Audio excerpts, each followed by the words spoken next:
this case one practical example. There were three candidates, two men and a woman. They thought that, why will a woman lead us? They believe that the woman, we can beat her. But she has proven herself that she was a woman's organizer for that constituency, and she decided to put herself chairperson. He's made it big time. She won with a huge mark. So I think that is a very clear case of what women can do. Besides her situation, there are a lot of women who have also put themselves up for the various positions. It's not just the women organizer position. No, that one is specifically designed for women. But there are other women who are contesting other positions. For example, we have so for women organizers, about four of them that have put themselves. We have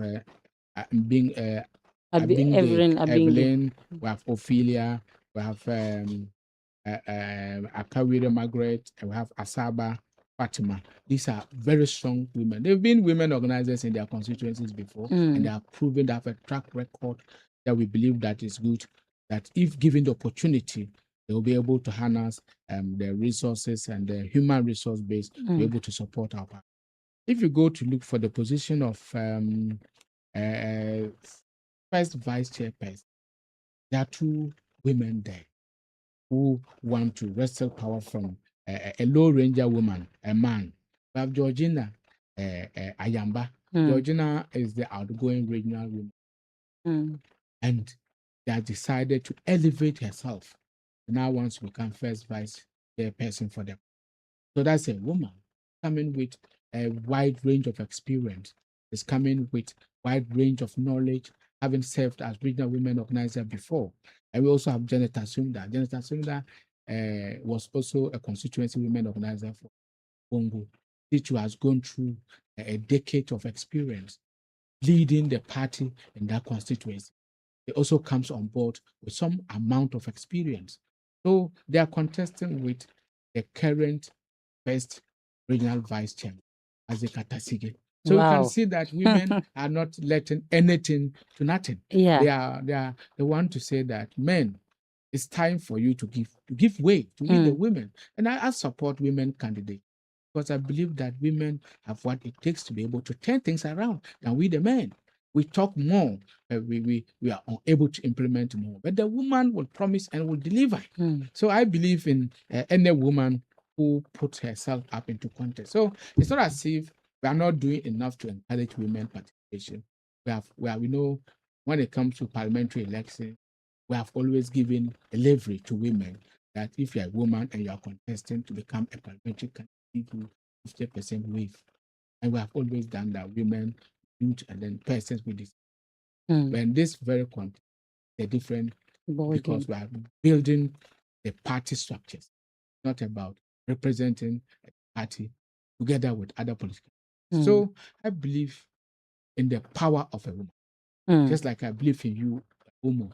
You see, I've had several people who host this program and listening to the likes of Max May, the likes of Musa Wakilu, the likes of Gerald, and all of them, including your producer, and listening to you two this morning. It speaks a lot about this, the strength of a woman. And I believe that we should give women an opportunity. Very well. All right, so let's come to your position, communications officer. You are contesting with one other person or two? I'm not contesting. We are contesting ourselves. Okay. Yeah, we are free. We are three. We are free. Okay. They are all learned colleagues of mine. They are all experienced members of the regional community. They have all gone through. I've seen it all. All of them, what it takes to lead the communications wing of our party. Okay. I'm not the type who would sit here and run somebody's down and say because we are contesting ourselves, somebody is not good to us. This. No, I'm not the type who would make that kind of. Okay. What I'm saying is that all of us are good. We all have pedigree to lead the communications wing. But people should be counting on experience. Experience is more important because you can't throw away the baby with the water, the bath water, because we come to this level with the kind of things you have done before. Maybe you have been communicating for the party, but you have never led the group. So that is a different conversation. And brother Johnson Ayine, I think he is number one on the ballot.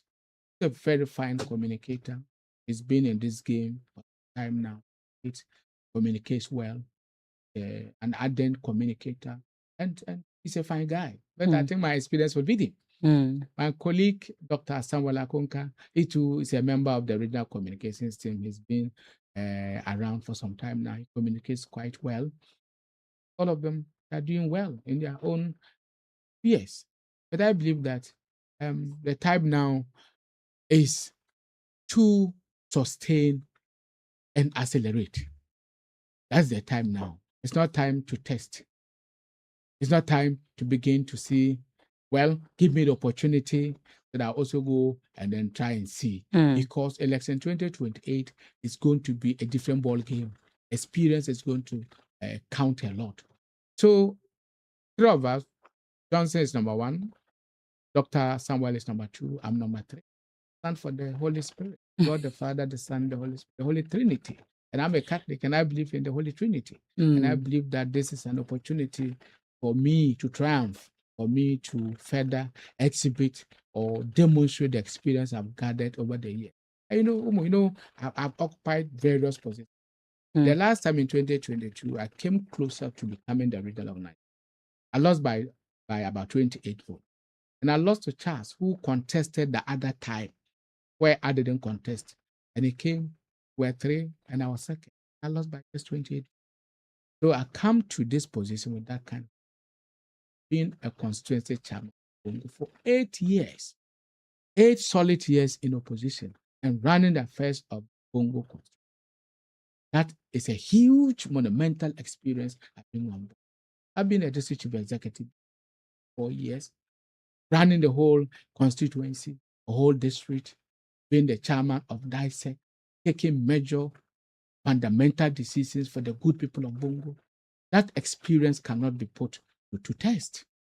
That is what I bring on board. Having worked for the 4 years as a regional communication officer, having led my colleagues, that experience cannot be shown the exit. So that is what I bring on board. And I believe that all of us will go to the field with a wide mindset of victory.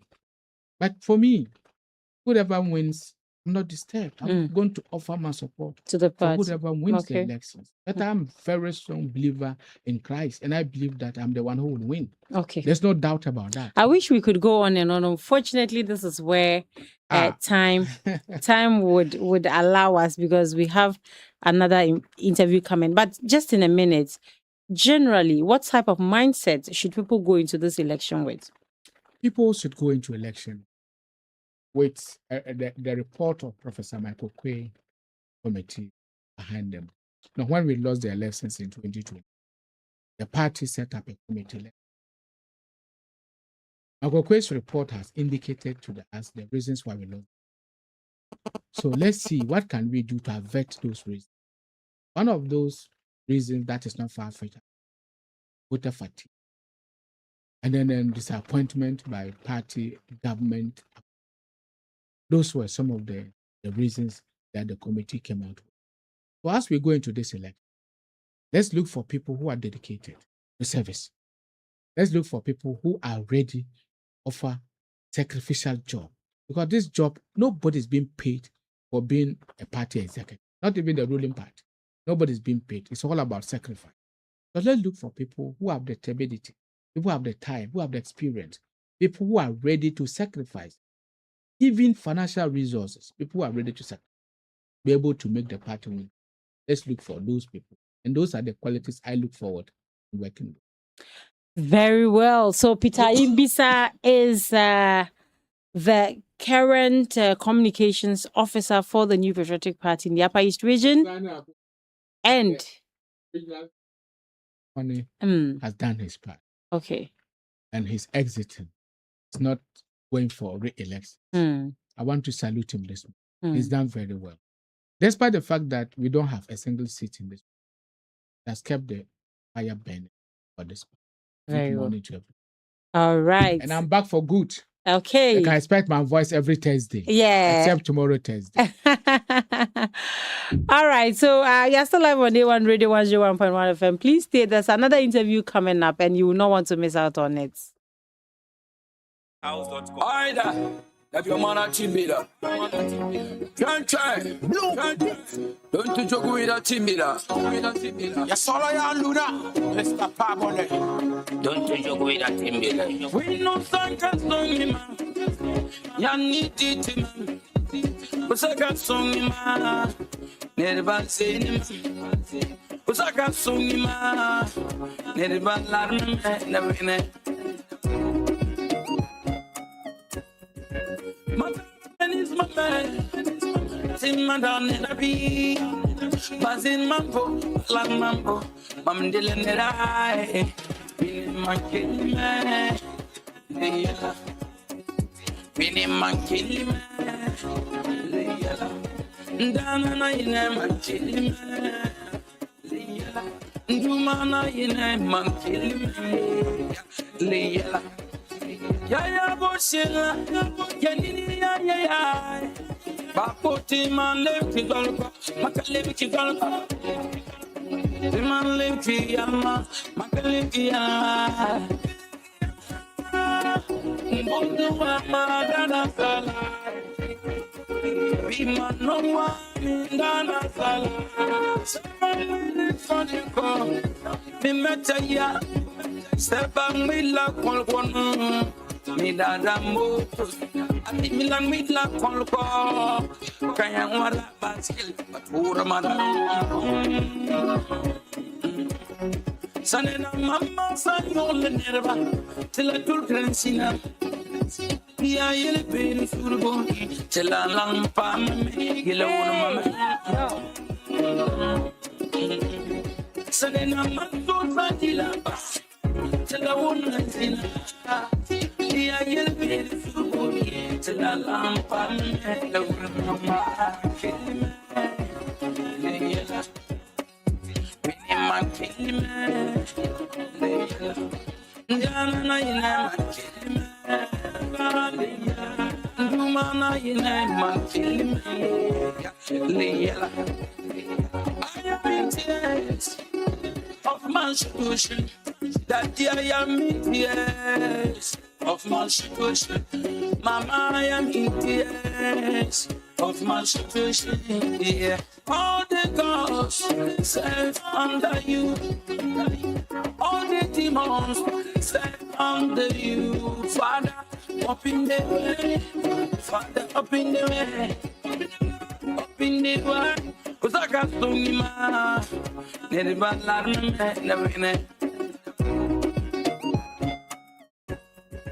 My man is my man. Sin madam nera bi. Bazin mambo, lang mambo. Mam dile nera. Bini mankili me. Leyala. Bini mankili me. Leyala. Ndana na ine mankili me. Leyala. Nduma na ine mankili me. Leyala. Ya boshela, ya nini ya. Bapoti man live ki golko, makalive ki golko.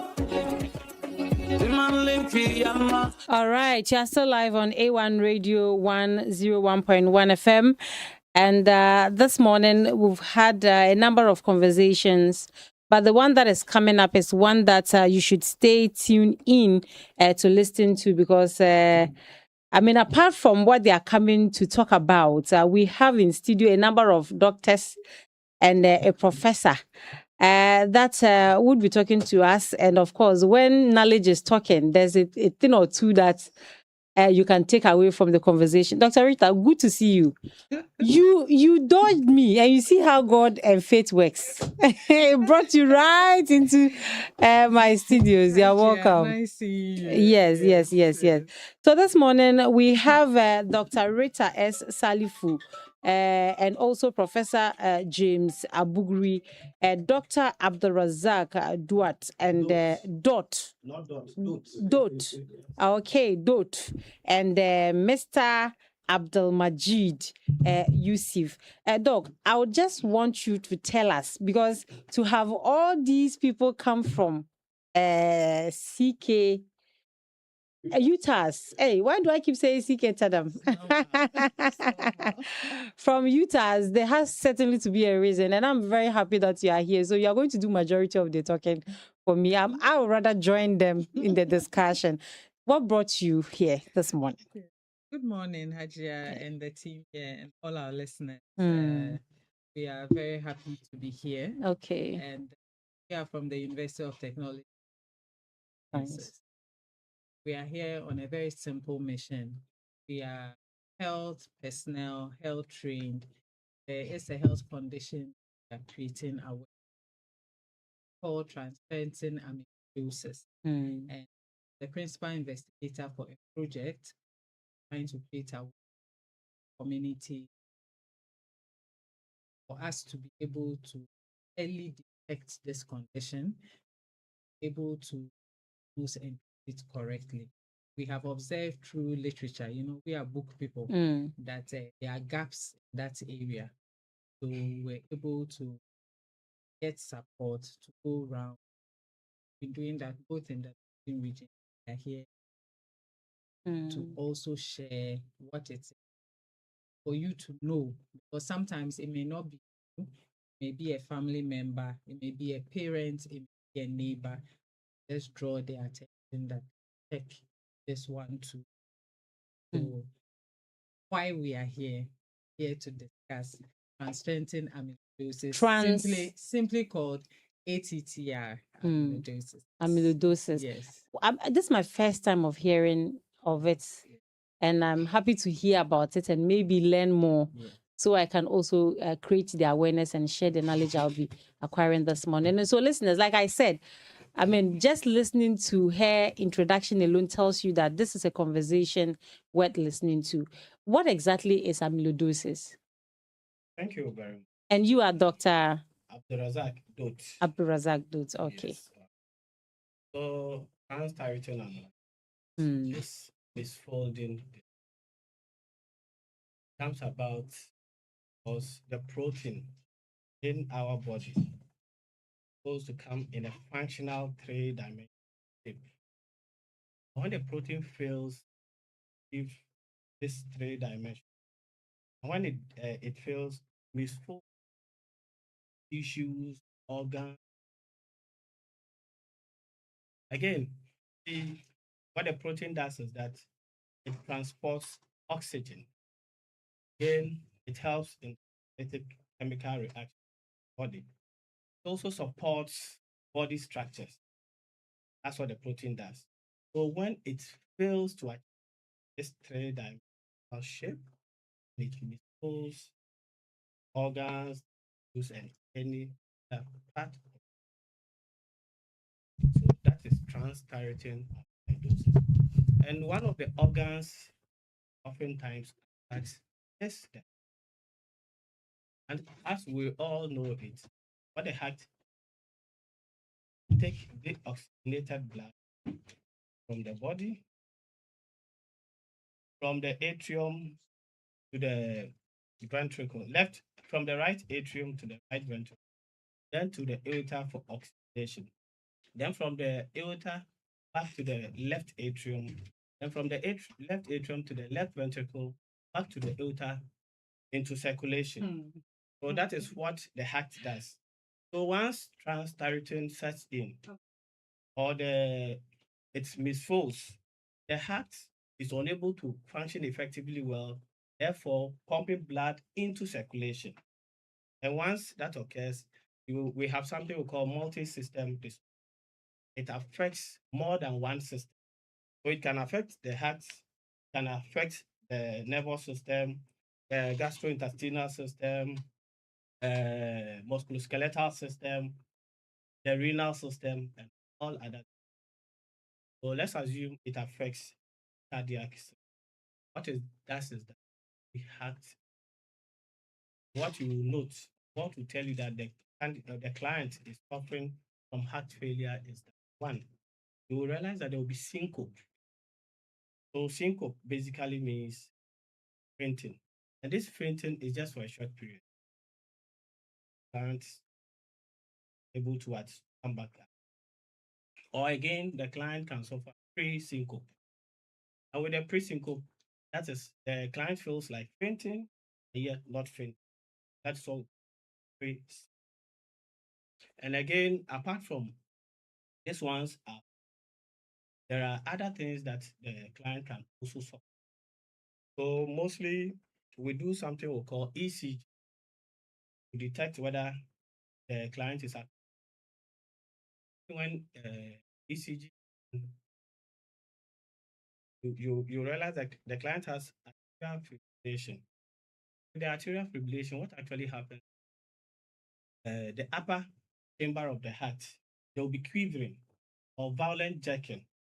So for that matter, you realize that the heart is able to function effectively in blood. So it can lead to what? Clotting. Once there is clotting, lead to what? Doctors would detect that there is.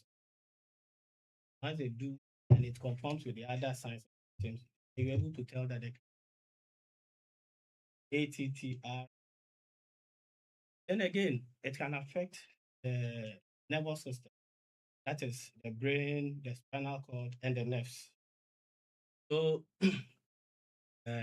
mostly when it happens, you realize that it affects the lower and the upper limbs, the extremities, legs and hands.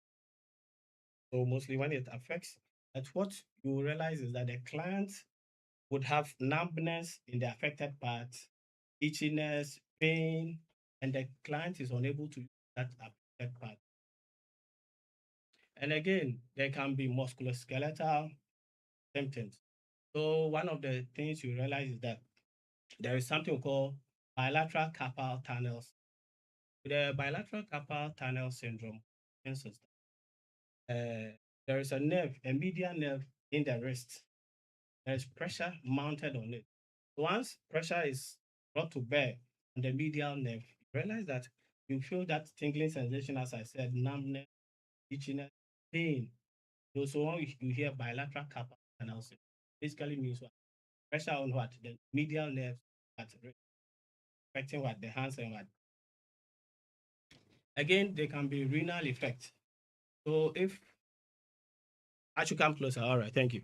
So if there is renal effect, what will happen is that you come to realize that the client will suffer something we call they say it affects the kidneys. So nephrotic syndrome. So once nephrotic syndrome sets in, there will be puffiness in the client face. There will be swelling of the feet and ankle. Then when you do test, you realize that there is low blood protein levels in the client. And again, there is excess protein through the urine. So there is what? Protein urea.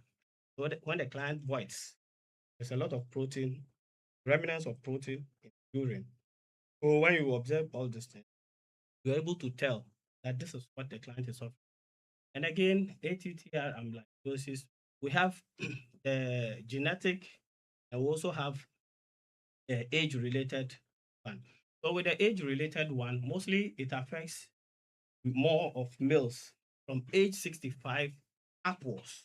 But again, it can affect the young ones between age 20 and 30. It's more common in men. It can also affect them. That is how it operates. Then with the genetic one, like I said, can also affect the males, affect the female, but it's rare in the females, but more in the males. Like I said, from age 20 upwards, it can affect them, but they are minority. Mostly affect people age 65 and up. So when you visit the hospital, then they do all the tests, they do all the assessments, and they are unable to actually come to a consensus what's happening to the client. And I would advise the health professional to think of transthyretin. And again, it can affect the gastrointestinal. What it does is that there is something we call early satiety. So with the early satiety, you realize that you feel you are hungry. When you fetch one or two, feel full. So it's an indication that what you have transthyretin. That's what we call early satiety. Then there is something we call malabsorption. You know, the small intestines are supposed to what? Absorb the nutrients from the food. So, but with trans-directing amyloidosis, there's malabsorption. It goes into the system with the nutrients being absorbed. So you realize that when the fellow goes to void, there is this frothy stool and other stuff, and the scent is quite different. Able to tell that that's my scent. So, as health professionals, our role is to know much trans-thyretin amyloidosis. While the client is with us, we do our head to toe assessment. We do all the tests. We are unable to what pinpoint as to what the problem we might have to what also look at trans-thyretin. So I'll leave it here. Then my people will also add whatever they. No, Hajia, he has not. And I hope this made us set up for you to see that it's so critical. Yeah. The impact of health condition, multi-systemic, it touches every part. Unfortunately, because we don't know much about it also has similar symptoms, other conditions. So we tend, if they check for this, you see, he said heart failure, talked about a gastrointestinal issue, talked of the kidney and etc. So sometimes you go and do all these and you have all these symptoms, yet they can't find what is wrong. But because we are not equipped with enough awareness and knowledge, even as health professionals, we don't consider this. And one reason is that for a long time, it's been considered rare. Rare one, because we don't know about it. Every condition that we've had, whether it was typhoid, malaria, when it started off, it's said to be rare. As we created more awareness and people got to know, they were further diagnosed and able to now identify that this is it. So this supports why we are here today, that the more awareness we create on this condition, which is rare in quotes, we can get to identify and free people from this health before it becomes Dr. James. Prof. Oh, sorry. At all, Right, at no, all, no. at all. At all. Yes. So from the angle of Okay, from the biochemical perspective, transthyretin amyloidosis, it's actually basically a protein stability and protein misfolding problem. Transthyretin is a protein that is mainly made from the liver. The liver is a very key organ. Transthyretin, as the name suggests, transthyretin is an important protein that transports thyroxine, a hormone that is from for the thyroid hormone, and then also retinol, which is vitamin A. It actually carries these along the blood system and supplies to the organs. What actually happens is that when there is a problem, it's actually a homodimer tetramer made of 4 subunits. When it doesn't fold properly, these subunits separate. And when they separate, they actually form clumps that we call amyloid fibrils. So when you hear amyloid, it's an abnormal formation of the protein that is deposited in tissues. And it could be tissues of the kidney, tissues of the heart, the nerves, and all that is, as Dr. Bode espoused earlier. Basically, these disease, amyloid transthyretin amyloidosis, can be inherited, and it can just be basically the misformation. The inherited type is actually due to a mutation or a malformation in the gene that leads to an abnormal protein being formed. So that one, we call it variant, transthyretin variant. Besides that one, we have the wild type. The wild type can misfold, but that one is only limited in people above 60 and going. Besides that, the one that the inherited one, it's the inherited one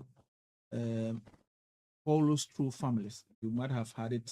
So if your father had it, there's a 50% chance that you could actually also get it. But with the wild type, Anybody can get it, and when you are 60 and above, you can set it. But I must also add that besides amyloid transthyretin amyloidosis, there's also a light chain amyloidosis. Light chain amyloidosis is for, in our bodies, when you are infected with a pathogen, the body produces what we call antibodies. These antibodies, the light chain of these antibodies can also misfold and form amyloid fibrils. So it's important for in the biochemical perspective to be able to disaggregate and be able to tell that this problem, this amyloidosis is coming from transthyretin or is coming from the light chain of an antibody. And to do that, you need lab test and genetic test.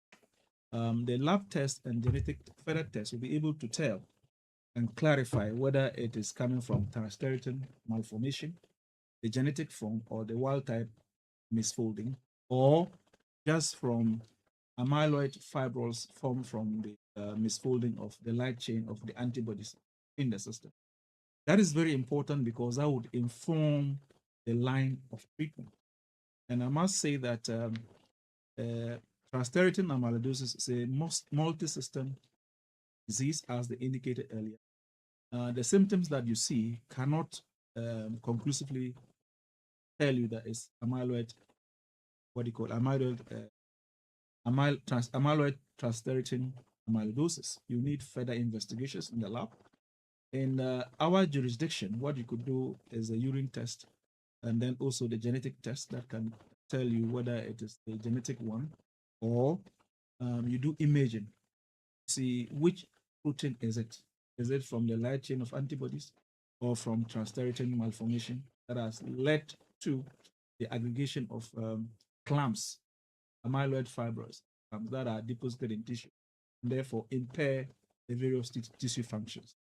So this is from the biochemical perspective. I would want to. The essence of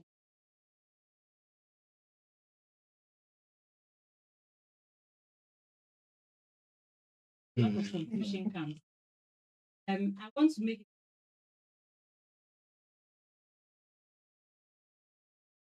what point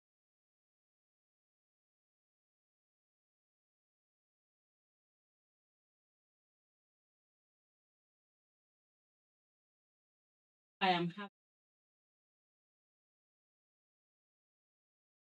At least satiety. Yeah.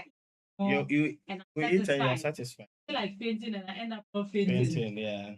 Having Now kidney you know issues there are and- signs of heart failure, And these only signs other illness. conditions. Yeah. Oh, good. Thanks for that. Is within the health take note. So whilst managing their clients, they are also in the known that there is something called what transthyretin, what avert their minds to it, into what tells the client based on that. Well, if that's they're able to detect that this is a targeted treatment. Don't know So whether this I've is- given no, your yes, you response. have. So this is more. Usually they would suggest if they don't. Okay, so it's not just for the health professionals. Even we at home, if we have older men at home, older women, let me add older women, even though it's more the males, let me put it. Then they've been complaining of a lot of things and other stuff. You've done all the tests, all the checks, and the doctors are unable to tell what is wrong with them. At least with this education, they would want to go back to the hospital. Oh, we heard about read on this, and this is what we are also. You as professionals, how can you what help us? So at least to go into it. And how, Prof, you also have something to add. Yeah, I must say that this conversation is about creating awareness. The most important thing when you suspect these symptoms, first thing is to be referred to a health professional who will do further diagnosis to ascertain whether it has to do with ferritin amyloidosis or not. I'll come back to Okay. The boss with one S. Yeah. So let's talk about your university. What even perspective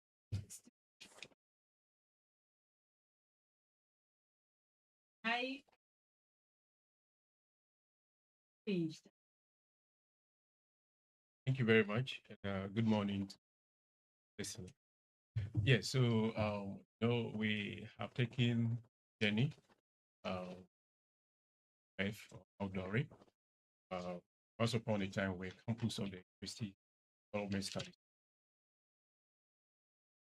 involved in full-fledged university as per the policy of government Act 1000. Came CKT, then CKT, University of Technology, and applied.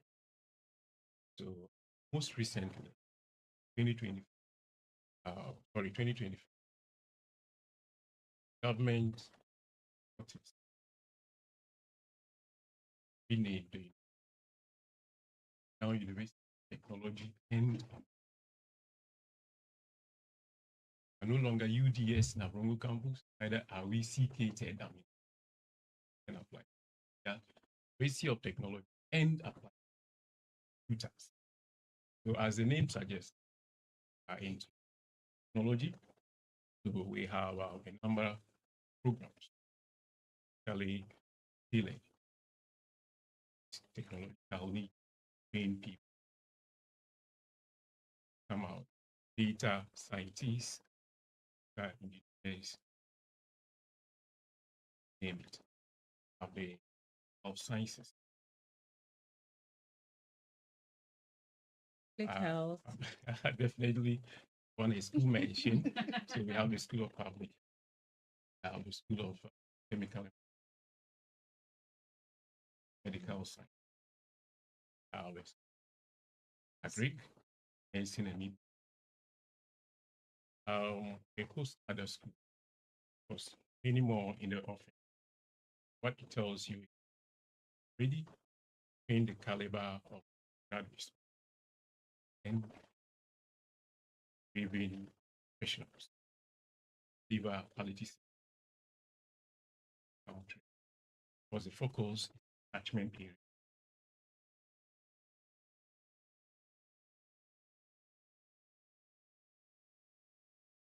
So basically, the name has changed, but the mandate was allow me to use process push, analyze how we go about our training, because we are a regulation, Ghana tertiary education, tertiary education, perception, bound, go with the criteria rated by G. So anyone that is aiming to come at the meet the national minimum for an undergraduate program need minimum. We also know that not all students applicants able to have other channels, have programs which have diploma version, do not have a minimum C in 3 core mass in interscience and then 3 electives. And you have D7, any of the core subjects qualified to come and read our diploma. Usually that is for 2 years, of which you ladder, of course, having satisfied a minimum. So that is for the input, for the processes. Yeah, that have to do pedagogy and PT, which we are very proud of. We have extremely good, extremely good teaching staff. I have worked in a university for 20 years and tell you that in that ecosystem, some people, teaching staff, struggle to publish good job. Computers, those of them here in the studio, and majority of them not only publish in world-class main ground. If your stuff is not good, you're not even attracted. It's something we have immense pride in, take immense pride. Doing extremely well. Because of them, we have locations ranked 10 best university in Ghana at the AD side. That is huge. We beat a lot of the good universities, including some tradition. That's cool. So, in terms of the process, really doing well, doing extremely well. Then, when you talk about the outcome, graduates are highly sought after. Because, like they say, garbage in, garbage. That is not our story. Our story. We train really good graduates, right from the days when campus. We have been resilient, we have lost quality. So I can tell you that whenever the platform tends to compete, tends from even academic giants, likes of KNUST, UG, UDS, STEM, on 4 consecutive occasions, when we had to show interpretorial abilities, when we had to show innovation, creativity, on the platform we call Lactus, UTAS, 4 consecutive times. 1 national test became our first. The rest of them. 2021, 2020, 2020. Went ahead, placed in round of 6, succeeded at the world stage, round of 6. They are not taking. Most recently, one of our students committed risk. Person of time, when given a similar plan, 300 first phase. Then in the second phase, when they had scaled it down, and now in the final. Because this not to convince whoever that is out there. The other thing I want to add, we operate a purpose which is intentional, where we find ourselves in science is supposed to be fortunate. Nearly all of us from this is not something we give pride, but that's the reality. Because we know that we are coming from this background, we charge relatively less fees. Ontopie recently, even